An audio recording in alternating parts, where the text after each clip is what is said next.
aba nubumva umutima wawe ntugakuke ahubwo ujye wakomera yombi kuko bazanye ubuzima. Iyo bageze mu ngamba bahinduka intare, ntibatinya amahanga arabajumba, ntibatinya ishyamba kuko n'ibisamagwe barabinesha, bavuga make bakora ibidasanzwe. Ndi umunyarwanda wavutse ko ababyeyi b'abanyarwanda ari impunzi bahungiye mu gihugu cya Uganda. Peti rya general si rya buri wese kuko ribona umugabo rigasiba undi, sagafuka imvugo rimwe kuko bahamuye ibyihebe n'intagondwa. Abajenerali birukanye icuraburindi bazana umucyo, aho abanzi b'igihugu babonye barasuhererwa. Iri peti ni ishimwe ry'umuyobozi mwiza, ubwitange n'ubushishozi. Ni urugero rw'ikirenga rw'umusirikare wanyuze inzira y'umusaraba akaba umuyobozi mu bihe bikomeye no mu mahoro. Mu Rwanda kugeza ubu ngubu ni bake barihawe, ariko buri wese afite inkuru yihariye. Kuri ubu mu Rwanda abamaze kurihabwa bagera kuri 6. Isabo ni bande ni uwe mwihariko wa buri umwe. Mbahaye ikaze ku muyoboro umara impaka n'impuha, aho amateka agoretse agororoka, ukuri nyako n'ibinyoma mwabeshyuwe mutabizi byose bijya habona. Mbahaye ikaze kuri Mera Rwanda, isoko y'ibyegeranyo bicukumbuye n'amakuru agezweho kandi yizewe utasanga ahandi. Njye ndi Penel muvandimwe. Niba ari ubwa mbere dukurikiye turakwishimiye. Nanone ikaze.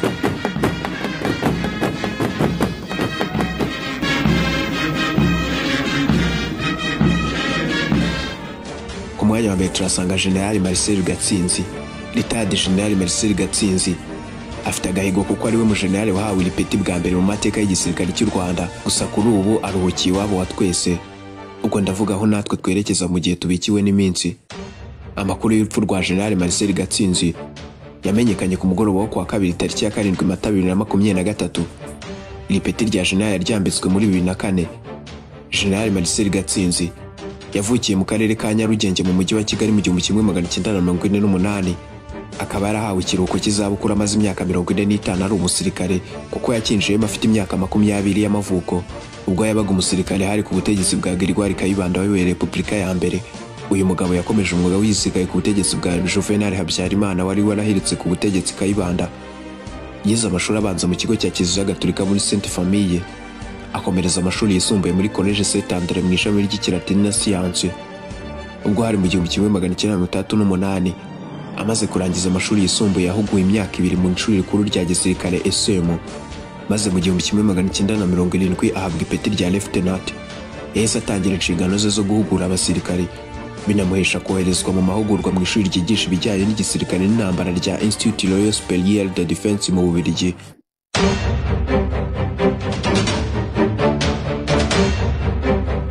Ubwo ingabo za RPA zafataga umujyi wa Kigali, icyo gihe Marcel Gatsinzi wari mu karere ka Nyamagabe yahise ahungira mu cyahoze cyitwa Zaire, ubu ni muri Repubulika ya Demokarasi ya Kongo.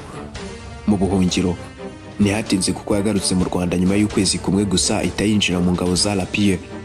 Imirimo yashinzwe mu gisirikare cya RDF harimo kuba umugaba wungirije w'ingabo zirwanira ku butaka. Yayoboye Military Police, ayobora kandi urwego rw'igihugu rushinzwe iperereza n'umutekano NISS.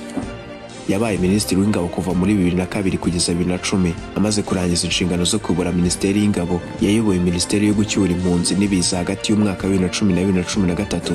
Mu 2013 mu kwezi k'Ukwakira, Retired General Marcel Gatsinzi yitabye Imana afite imyaka 75 y'amavuko.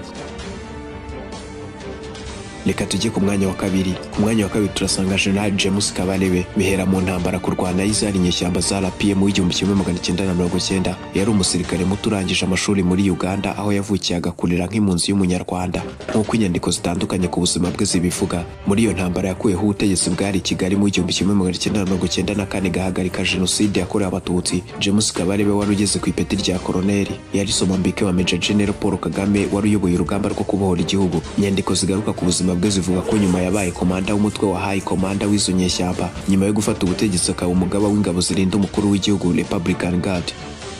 ni umugabo w'imyaka 66 wubatse ufite abana 3. Uretse igisirikare mu Rwanda azwi nk'umwe mu bashoramari mu bucuruzi, siporo by'umwihariko umupira w'amaguru. Nyuma y'uko ingabo ziyobowe na Paul Kagame zifashe ubutegetsi nyuma yo mu 1996 zakurikiye nyabo zaheretse mu cyahoze ari Zaire DR Congo y'ubu, zivuga ko zigamije guhashya ibitero byabo ku Rwanda hamwe no gucyura impunzi. Colonel James Kabarebe wari mu basirikare bizewe na Kagame niwe wayoboye ingabo zinjiye muri Zaire ya Mobutu Sese Kwa Zabanga, ariko intambara yafashe indi ntera ubwo ubwo ingabo z'u Rwanda zafashaga inyeshyamba za Laurent Desire Kabila gukomeza bagana Kinshasa. Iyo ntambara ntiyatinze cyane. Mobutu Sese Seko Azabanga wari urembejwe n'indwara ntiyarashoboye guhuza ibikorwa by'intambara no kurinda igihugu cye. Muri Gicurasi mu 1997 Kinshasa yarafashwe, Mobutu arahunga, Kabila afata ubutegetsi afashijwe cyane n'abasirikare ba Kabarebe hamwe n'urubyiruko rw'abanyekongo bavuga Ikinyarwanda, ndetse ahita agira uyu mugaba w'ingabo za DR Congo yari amaze kwambura izina rya Zaire. Ntibyatinze havutse ubushyamirane hagati ya Kabila n'ingabo z'u Rwanda. Mu 1998 avanaho Kabarebe. Ibi byaje kuvamo intangiriro y'intambara ya kabiri ya Congo yabaye inkundura ikazamo n'ibindi bihugu nka Zimbabwe na Angola byafashije kurengera ubutegetsi bwa Kabila.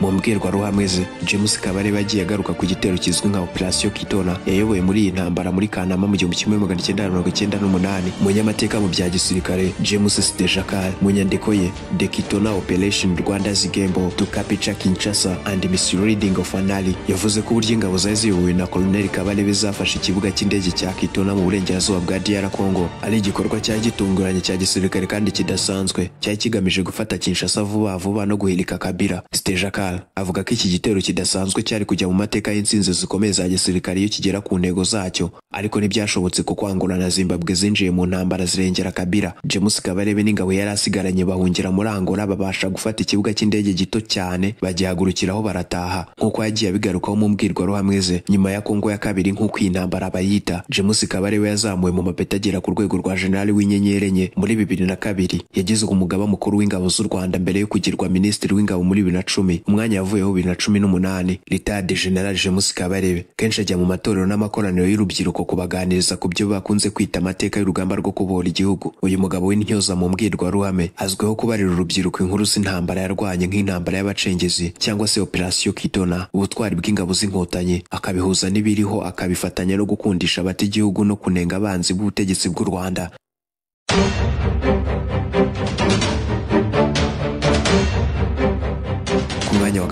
Ku mwanya gatatu turasanga inkotanyi cyane General Patrick Nyamvumba. General Patrick Nyamvumba afite imyaka 58 y'amavuko kuko yabonye izuba ku wa 11 Kamena 1967. Umwanya yahozeho umukuru w'ingabo yawusimbuweho na General Jean Bosco Kazura. Ku itariki ya 23 Kamena 2013 nibwo General Patrick Nyamvumba yagize umugaba mukuru w'ingabo z'u Rwanda asimbuye Lieutenant General Charles Kayonga wari usanzwe ari umugaba mukuru w'ingabo. Icyo gihe General Nyamvumba yari asoje imirimo ye nk'umuyobozi w'ingabo za Loni zibungabunga amahoro mu gace ka Darfur UNAMID. Yayoboye kuva muri 2009 kugeza 2013. General Patrick Nyamvumba yarangije mu ishuri rikuru rya gisirikare muri Nigeria ndetse yize no mu ishuri rikuru rya gisirikare muri Zambia ryitwa Zambia Defense Service Command and Staff College. Nyuma yaho yize mu ishuri rikuru ry'ingabo ryigisha amahoro muri Afurika y'Epfo muri 2003.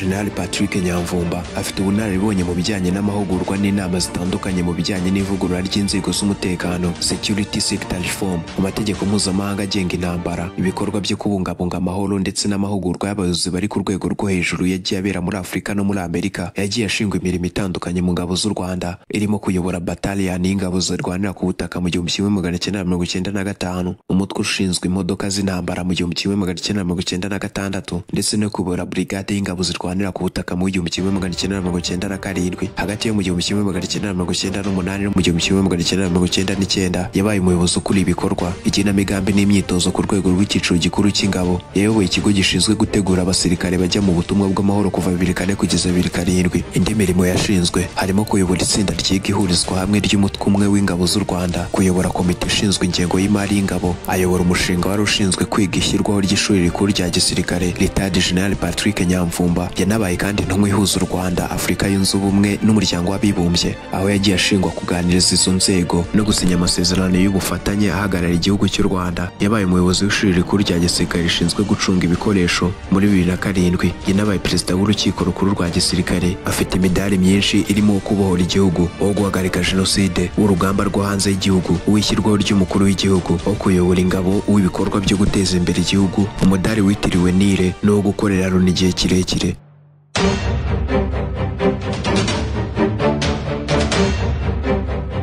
reka tujye ku mwanya wa kane. Ku mwanya wa kane turasanga Lt Gen Fred Bingira. Lt Gen Fred Bingira ni umwe mu basirikare bakuru kandi bakomeye muri RDF. Ni umugabo ufite amateka ahambaye byagora undi uwo ari we wese kuyageraho. Gen Fred Bingira yabonye izuba mu 1964, avukira mu gihugu cya Uganda mu buhungiro. Yize amashuri yisumbuye muri Gisozi Senior Secondary School muri Uganda. Yinjiye mu gisirikare mu mwaka wa 1987 mu ngabo za RPA, Rwanda Patriotic Army. Yabaye umuyobozi wa platoon, yakuriye batayo zitandukanye nka Task Force ndetse aba komando wa batayo karindwi. Mu 1991 yagizwe komando wa batayo A Mobile Force ubwo RPA yari mu rugamba rwo kubohora igihugu. Yabaye komanda wa division ya mbere kuva 2003 gushyika 2010. Muri 2010 yahawe ipeti rya Lieutenant General maze agirwa umugaba mukuru wa Reserve Force. Muri 2018 Perezida Paul Kagame yamwambitse ipeti rya Full General, ipeti risumba yandi yose mu gisirikare cy'u Rwanda. Gen Fred Bingira yahawe imidari itandukanye nk'umudari wo kubohora igihugu, National Liberation Medal, umudari wo kurwanya jenoside, Campaign Against Genocide, umudari w'uruhare mu bikorwa bya gisirikare hanze y'igihugu, Foreign Campaign Medal, umudari w'ishyirwaho rya Perezida, umudari w'ishimwe ry'umuyobozi mu gisirikare n'umudari w'umuganda. Lt Gen Fred Bingira muri 2014 yagize icyo avuga ku mutwe wa FDLR ubwo yashimangiraga ko nta mbaraga zihambaye bafite, agasaba abaturage gutanga amakuru ku mutekano. Muri 2023 Perezida Paul Kagame yemeje ko Gen Fred Bingira we n'abandi bajenerali bagiye mu kiruhuko cy'izabukuru cyangwa se retirement. Mu buzima busanzwe afite umugore umwe n'abana 3.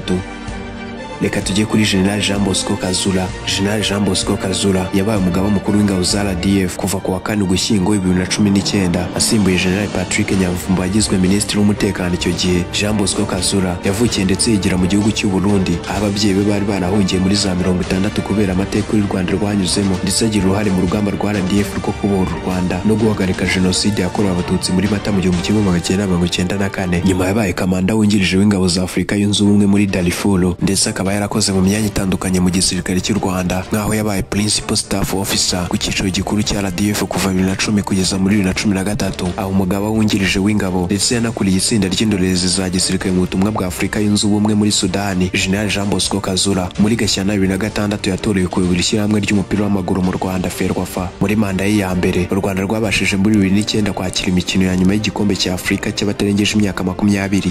Nyuma y'imyaka 4 gusa yongeye gutsindira kuyobora Ferwafa bitamugoye. Mu mpinduka zakozwe mu gisirikare 2010 Jean Bosco Kazura yahawe kuyobora ibijyanye n'ibikorwa by'imyitozo bya gisirikare. Muri Kamena 2013 Jean Bosco Kazura yagizwe umugaba mukuru w'ingabo za MINUSMA, ingabo za Loni zishinzwe kubungabunga amahoro muri Mali. Naho 2015 agirwa umuyobozi w'ishuri rikuru rya gisirikare rya Nyakinama, ni naho yabarizwaga kugeza ubwo yagirwaga umugaba mukuru w'ingabo. Reka dusoreze kuri Gen Mubaraka Muganga.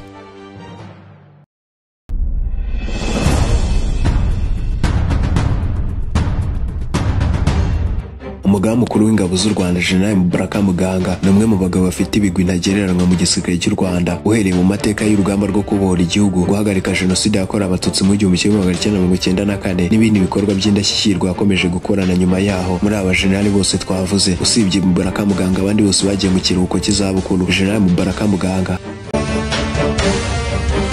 afite imidari y'uruhurirane yagiye yambikwa mu bihe bitandukanye kubera ibigwi bye. Akaba yaragizwe umugaba mukuru w'ingabo z'u Rwanda tariki ya 5 Kamena 2023. Amakuru ari ku rubuga rwa murandasi rw'ingabo z'u Rwanda yerekana ko Gen Mubaraka Muganga yabonye izuba mu 1937, bivuze ko afite imyaka 58 y'amavuko. Akomoka mu muryango w'abayoboke b'idini ya Islam. Ni umugabo ubona ko afite igihagararo kibereye umusirikare koko. Akaba azwiho gukunda umupira w'amaguru byimazeyo, dore ko yanabaye mu bayobozi bakuru b'ikipe ya PRFC. Amakuru yashyizwe ahagaragara na Intsinzi TV kuri YouTube avuga ko Gen Mubaraka Muganga na se Haji Saleh Muganga bajyanye ku rugamba rwo kubohora u Rwanda, ndetse ngo akaba yari afite ipeti riruta irya se, nk'uko bigaragara kuri amwe mu mafoto y'urugamba rwo kubohora u Rwanda. Ise yamutereye salute nk'ikimenyetso cy'icyubahiro umusirikare mutagomba umukuru.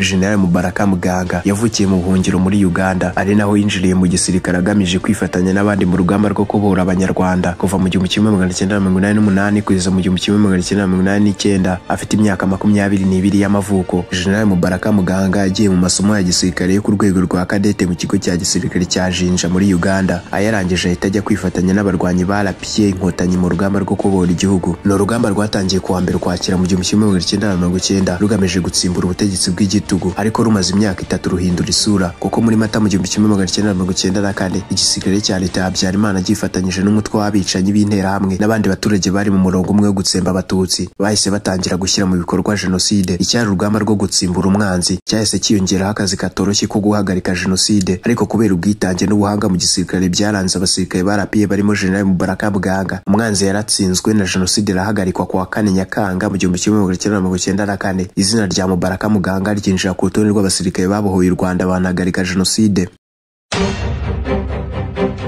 Nkuko bigaragara kuri website ya Minisiteri y'Ingabo z'u Rwanda, General Mubaraka Muganga yitabiriye amasomo mpuzamahanga ya gisirikare ku rwego rwo hejuru, harimo ayo yakoreye muri Zambia muri 2005, muri Kenya 2006 na 2007, mu Bushinwa 2007 na 2012 no mu Misiri 2008. Aya masomo yose yaje yongera ku mpamyabushobozi y'icyiciro cya kabiri cya kaminuza afite mu bijyanye n'imiyoborere. Ibigwi mu mwuga wa gisirikare General Mubaraka Muganga byamuhesheje imidari mu byiciro bitandukanye bikurikira: umudari wo kuyobora igihugu, umudari wo guhagarika jenoside, umudari w'ibigwi byo hanze y'igihugu, umudari w'ishyirwaho ry'umukuru w'igihugu, umudari w'ibigwi byo ku rugamba, umudari wo gusoza neza amasomo y'urugamba, n'umudari w'ibikorwa bifitiye abaturage akamaro. Abajenerali 6 bahawe iri peti ni abangaba tuvuze. Ndabashimiye ko mwaduteza yanyu. Iyi ni Mira Rwanda, isoko y'ibyegeranyo bicukumbuye n'amakuru agezweho kandi yizewe utasanga ahandi. Njye mwari muri kumva Entrepreneur Muvandimwe, tubifurije amahoro n'amafaranga naho utaha. Mugwiza amashyi tuzongere guhura amatavuna imitozo.